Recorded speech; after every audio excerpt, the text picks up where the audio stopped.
What's up guys, welcome back to another episode of Onmyoji. Today I'm going to talk about how to fuse Kekkai cards. Namely, I want to focus on how to fuse the cards that will give you AP or Jades. And I see a lot of my friends just using like normal moon cards in their Kekkai, and to me that just seems like a waste of cards and just time of just leaving a moon card there. So hopefully by the end of this video you will learn how to make your own special cards that's going to give you a lot of resources. And do bear in mind though, this is the method that I use. If you come up with something better, please feel free to share it in the comment down below or email me or something. And so I understand some of you guys might be impatient, so I'm making a summary page.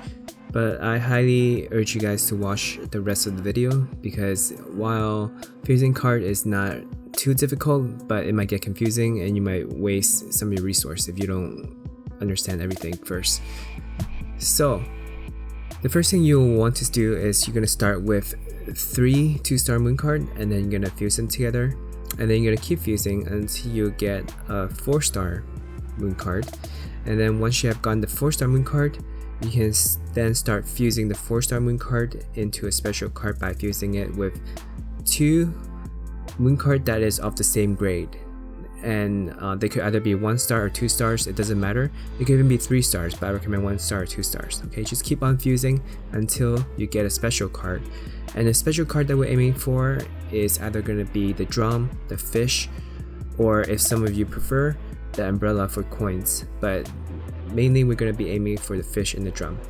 And that is basically the whole process for fusing a 4-star special card that we could actually use to generate resource. Again, namely we're going to aim for the APs or Jades. And next up we're going to talk about special card fusings. So when I say special card, I'm talking about any cards that are not moon cards. So the main special cards are the fish card, the umbrella cards, and the drum cards. I mean, each one has their own use.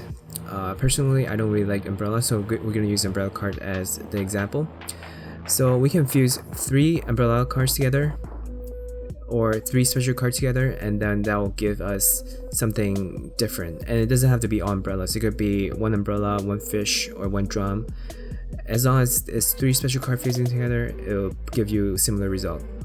So by fusing 3 special cards together, you're really kind of re-rolling that card into another type of special card. So the possible outcome would be drums, fish, or back to umbrella again. And in our case, we are aiming for APs and Jade, so we're really aiming for drums and fish. So this is a good way to get rid of special cards that you don't want while recycling them into something useful.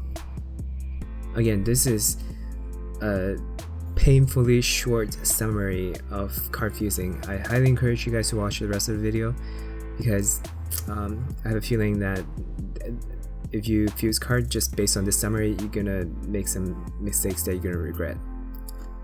So the first step to card fusing is you're going to fuse 3 low grade moon cards together, and you need to make sure they are of the same grade. So I highly recommend you guys to use 2-star moon cards or above, and don't bother with the 1-star ones, because by fusing the 2-star moon cards together, you get a chance of getting the 4-star moon card. The reason why we want a high grade moon card is because it's gonna last longer. It will also give you more benefit per hour, and most importantly, it's gonna give you the ability to lock your Kekkai card so you can designate who gets to use it. So what we're doing right now is we're trying to fuse 3 2-star moon cards and hope that it will turn into a moon card that's of a higher grade. So we just got a 3-star moon card, which is nice, and we can use it for something else later. But for now we're going to set it aside, and we're going to keep fusing until we get a 4-star moon card, which is what we're aiming for. Once we have the 4-star moon card, we can start fusing it into either a fish or a drum card, which is going to give us AP or Jade. Now that we have a 4-star moon card, we can roll it into something special by fusing it with 2 low-grade moon cards. So I would recommend you guys to use 2 1-star moon cards or 2 2-star moon cards as fathers, and hopefully it will turn into something special by fusing them together. You could use 3-star moon cards, but I would recommend you guys to save it to fuse for a 5-star moon cards. And here's the quick demonstration of how it might go.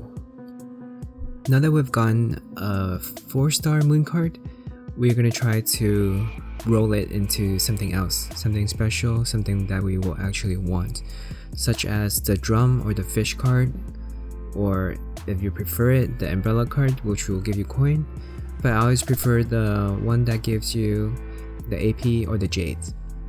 So the way we do that is by fusing it with 2 low-grade moon card, and it could either be 1-star or 2-star, but it has to be consistent, it has to be the same. So either 2 1-star moon card or 2 2-star moon cards, and you can use the 3-star moon cards as fathers, but I wouldn't recommend it. You want to save it for something else.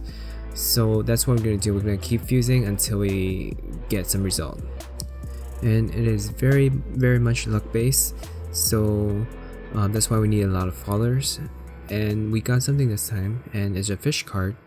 It gives 14 APs per hour for 18 hours, so that's 255 APs, which is equivalent to at least I guess 140 jades if you were to purchase that amount of AP from the store. So it's a pretty good card. So as you fuse cards, sometimes you'll come across some special cards, and by that I mean the fish and the drum and the umbrella card. Those are the main 3. There may be more in the future updates, but you'll want to learn how to fuse them together, because by learning that you'll be able to roll useless special cards into useful ones. And here are some examples. By fusing 3 special cards together, and it doesn't matter what kind as long as they are of the same grade, sometimes you get the same special card, or you might get a new one. Again, we're fusing 3 special cards together, and hopefully it'll give us better stats. If not, you can just keep the special card and just keep rolling. And here we are fusing 2 umbrella cards with a lightning drum card, and we got a drum card in return, which will give us a total of 44 jades, which is pretty decent, and I much rather take this than the 2 umbrella cards or the lightning drum card. So that was a good example of turning something useless into something useful. So I just want you guys to make a mental note: if you get special cards in the process of fusing cards together, you might want to just hang on to the card even though it might seem kind of useless, because you can later fuse them together for and try to roll them into a special card that you actually want. And of course, whether if it is useless or useful should be based on your preference, but I recommend you guys to try to save the cards that will provide you with AP or jades, because those are like the universal resource that will always be useful to you. So in this scenario, we are trying to fuse 3 umbrella cards together and hope that will turn into something we can actually use. And in this case, we got a drum card, which is nice, and it's going to give us a total of 96 jades. And this goes to show that there is benefit in keeping the useless special card. Now that we've talked about the basics of fusing cards together, I want to talk about something even more important, and that would be exchanging cards. By exchanging cards, you can essentially double the rewards you can receive from the card. And I just want to quickly go over an example of how it will work if you can find a partner to exchange cards with. Let's say you've successfully fused a fish card that's going to give you 14 AP per hour, and it's going to give you 17 hours of benefit. So this calculation is very simple. You're going to get 14 times 17 AP by the end of the session, and that would be a total of 238 APs. So that's great. I mean, that's going to last you for a while. Now let's say you have a friend who also happens to have the same card as you, and then you guys decide to exchange cards together. Once you have placed your unit into his card, it's gonna last for 6 hours, so you're gonna get 6 hours of benefit. And then once the 6 hours has expired, your unit is gonna return to you, and then that's when you want to leave your unit back into his card again. So it gets a little trickier because you need to remember to place your unit back into your friend's card every 6 hours. If you're able to fully commit to leaving your unit into your friend's card for the entire duration, then you should be able to get at least 3 sessions, with each session being 6 hours long. So the amount of AP you're gonna get is gonna be 6 times 14 times 3. So the total number of APs you have generated from your friend's card is gonna be 252 AP. And if you add that onto the APs you have generated from your own card, it's gonna add up to 490 AP. So I just want to show you guys real quick how to go about setting your card as private and inviting your friends. As you can see here, I have just set it to private, and I'm gonna invite a friend whom I have an agreement with to exchange cards with. So before you exchange cards, you want to make sure that your unit is available, and you also want to make sure that your friend's unit is not in your realm right now. So as you can see here, it's empty. This ensures that you don't waste either your own Kekkai's cards time or your friend's Kekkai cards time, because if there's a unit being placed in your realm, even if you set your card as private to a specific friend, he won't be able to put his unit into your card until the previous friend's unit has left. So while it is exciting to think about generating a lot of APs or jades, this method does has its limitations. The first one being a pretty obvious one.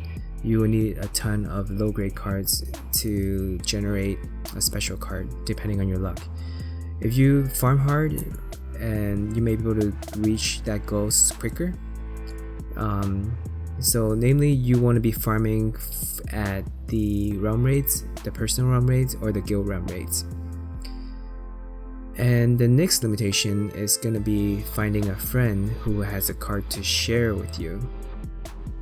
Depending on your social group, your friend may not be familiar with fusing cards, or they might just don't have the luck to fuse a special card. And do be careful if you are exchanging cards with somebody for the first time and you don't really know that person. There might be a chance that he's bluffing, and then once you open up your Kekkai card to him, he might not do the same for you. So just be careful there. Lastly, I guess the annoying thing about exchanging card is you sort of have to monitor the card expiration and the unit return time if you want to maximize the benefit of the card. Unless you're a really hardcore player, I would suggest you to not lose sleep over it, because you may be at most losing one session, and yeah, it's just not worth your health or your sanity. So that's it for fusing cards. I hope this video taught you guys something, and if you have any questions, feel free to leave it down below. And if you like this video, please like, subscribe, and share with your friends. And this is one of the videos you would actually want to share with your friends if you want them to learn how to fuse cards, so you can have a partner to exchange cards with. But that's it. I wish you guys the best of luck, and I'll see you guys next time.